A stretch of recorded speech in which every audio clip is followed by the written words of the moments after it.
Howdy, me fella Amazons. This is Wonder Woman 64, the issue created for Nintendo consoles. Wonder Woman is battling America's favourite pastime in this one, the guns. Remember, folks, guns don't kill people. Incompetent private doctors who cannot perform a routine endoscopy do. I should be thanking that doctor, if anything. I have got so much compensation, I barely have to work anymore. This is Wonder Woman, and it is one of the few issues of Wonder Woman I have. I got it recently because I liked the cover. And I must say, I think that I picked an issue of Wonder Woman wisely. There is not a shred of fairyland in this. That has always been my least favourite thing about Wonder Woman. Fairyland. All that bollocks with fairyland. And in this, they didn't even cut away to it once. We didn't have some subplot bit with some fairyland woman moaning like, ooh, ever since the 7 trials of Mildred,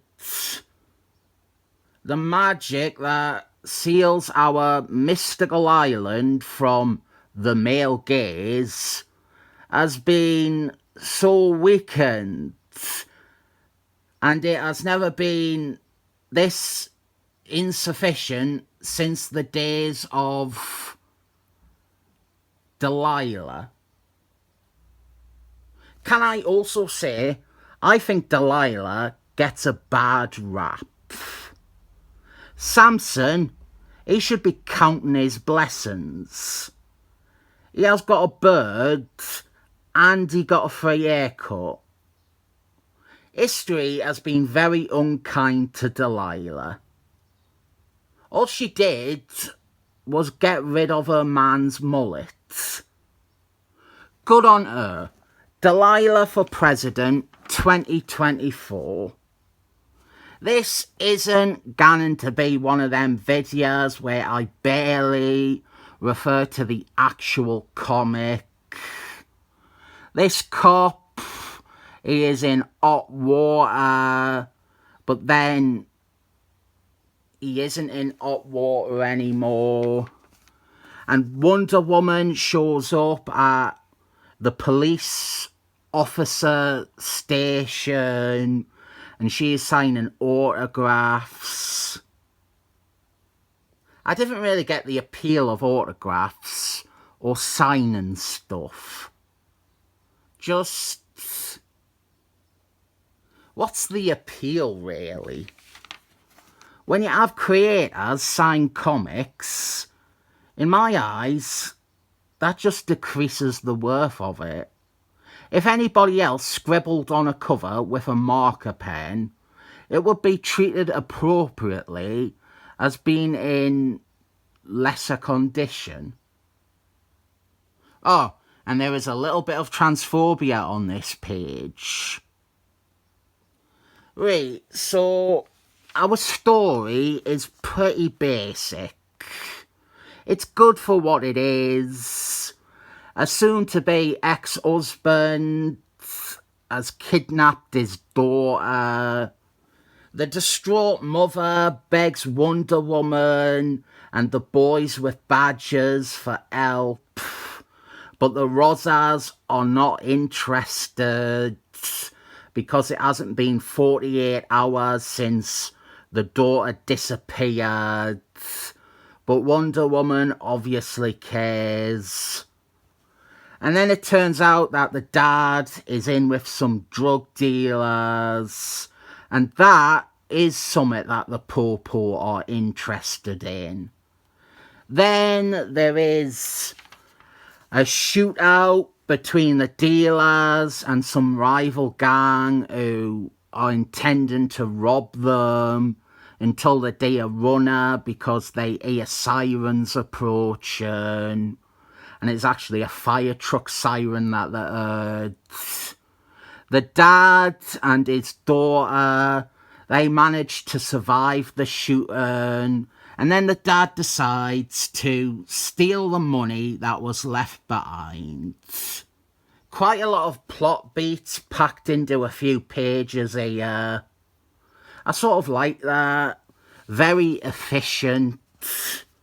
So now Wonder Woman and the Bacon, they have some of these details and they can go and get involved in the situation.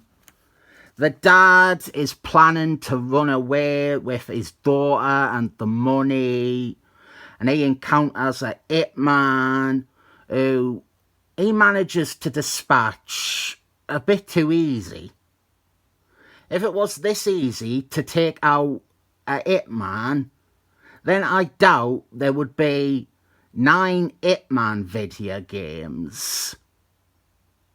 11 including mobile spin-offs. Agent 47 would get knocked out with a suitcase on the first level, and it would be game over. You know that saying, all coppers are bastards? This issue tries to present a sister phrase. All bankers are criminals. There's this bit about locking children in closets.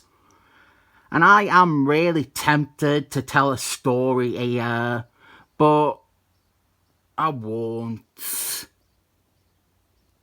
There has been so many prompts for stories from my life in this issue, like the autograph thing. I really wanted to tell a story about when my dad got Ant and Dec's autographs and then tried to sell it on to other people right in front of them. Well, that's that story basically told there. The closet one, I think it's too dark. I'll have to save that story for a review of a Gerard Jones comic to try and lighten the mood. It involves me being abused for 5 years by a person in a position of power. On the plus side, it's not like the 2 times I was groomed. I need to stress this. A lot of people didn't understand and think that I'm taking the piss or something. But the way I have always dealt with horrible things in my life is by laughing at them. I find it hysterical that when I was little, my best friend's older brother tried to groom me.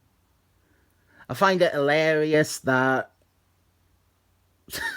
12 years ago, a doctor tried to molest me. I find it funny that this stuff happens to me. It is a weird way of dealing with it. I laugh at the idea of me being abused. I do not laugh about anyone else being abused.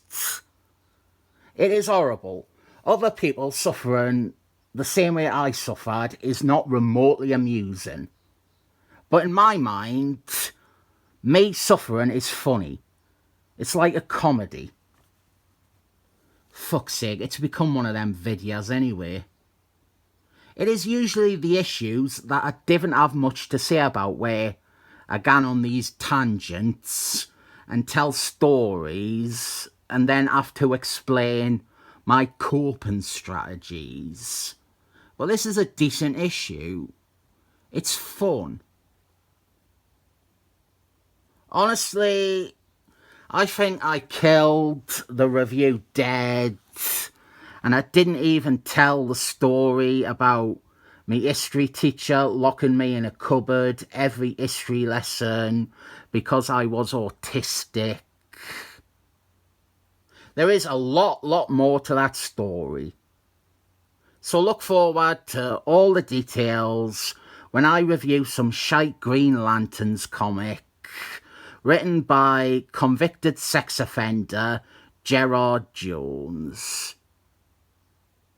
I suppose a good thing has come from all of this. I didn't spoil the ending of this story, so you can check it out. It's not a bad issue. I am not a Wonder Woman fan. Well, this felt a lot more accessible than most of her comics. I will give it a 7 thumbs up. And please, don't offer any pity for me. I should probably, you know what, maybe I should re-record this and not let it get so uncomfortable. Here is a Wonder Woman issue, and here is an irrelevant story about the time a girlfriend broke up with me by sending me an email with a 7-paragraph essay explaining how her life and the world would be improved if I killed myself, ending it by providing a link to buy some rope online. The joke was on her though. I had been in a relationship with her for so long that I already had bought some rope.